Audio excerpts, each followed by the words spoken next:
BNP chairperson Begum Khaleda Zia এবং vice chairman Tarique রহমানের প্রতি ইঙ্গিত করে প্রধানমন্ত্রী শেখ হাসিনা বলেছেন, যে দলের শীর্ষ নেতারা দুর্নীতি আর মানুষ খুনের মামলার আসামি হন, নির্বাচনে তাদের ফল বিপর্যয় ঘটবেই।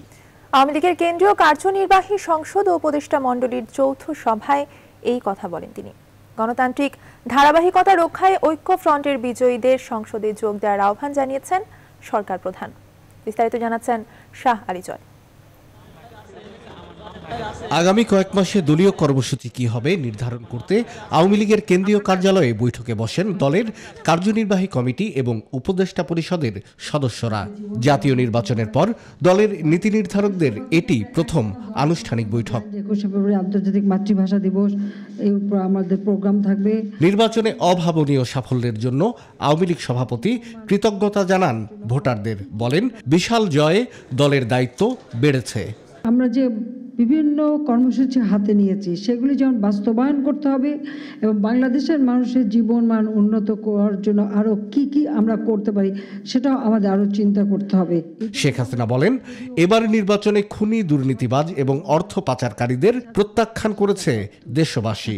বিএনপির মতো একটি রাজনৈতিক দল তারা নির্বাচনে নেমেছে, কিন্তু তাদের নেতৃত্ব হচ্ছে, যিনি মূল নেতা ছিলেন তিনি হচ্ছে সাজা পেয়েছেন এতিমের অর্থ আত্মসাতের মামলায়, তিনি সাজাপ্রাপ্ত। যাকে ভারপ্রাপ্ত নেতা করা হলো তিনিও এই ধরনের হত্যা মামলা থেকে শুরু করে বিভিন্ন মামলায় সাজাপ্রাপ্ত এবং পলাতক আসামি।